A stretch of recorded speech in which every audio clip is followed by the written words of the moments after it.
बिस्मिल्लाहिर्रहमानिर्रहीम।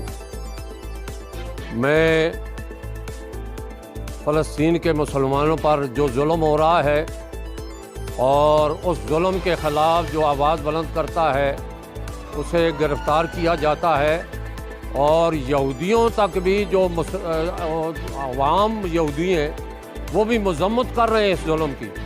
पूरी दुनिया के नसारा भी वो इस जुल्म की मज़म्मत कर रहे हैं, और आलम इस्लाम के अवाम तो ख़ुद भी मज़म्मत कर रही है।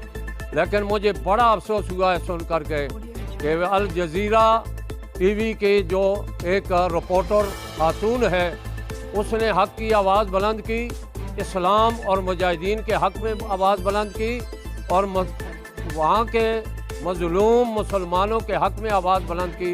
उसे जो गिरफ़्तार किया गया है और उस पर तशद्दुद किया गया है, मैं जमीयत उलमा इस्लाम नज़रियाती की तरफ से और आले इस्लाम की तरफ से और हज़ारा डिवीज़न और ख़ुसूसी तौर पर हरीपुर के मुसलमानों की तरफ से मज़म्मत करता हूँ, और उसे फिर फौर रिहा किया जाए, मैं इसका मुतालबा करता हूँ।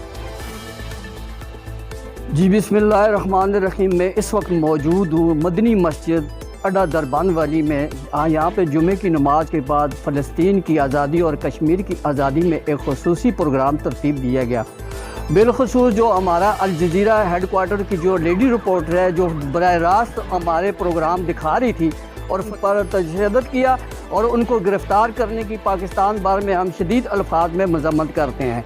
मैं being divisional bureau chief Al Jazeera Urdu की जानिब से हमारी जो लेडी रिपोर्टर है जो अल जज़ीरा की वर्किंग कर रही थी और बराह रास्त जो है वो इसराइलियों की जो मज़मून मकासद थे उनको बेनकाब कर रही थी, उनको रासा किया और उनको गिरफ़्तार किया, जिसके बारे में हम उलमाए इकराम और तमाम तबका से ताल्लुक़ रखने वाले लोगों ने शदीद अल्फाज में मज़म्मत की, और इसराइल की जारियत पर हम मुँह तोड़ जवाब देंगे। इस पर अक़वाम आलम की जो निस्बत है, जो फ़लस्तीन की आज़ादी और कश्मीर की आज़ादी है, उस पर पाकिस्तान भर की तरह दुनिया भर में भी शदीद एहतजाज जारी है। जी।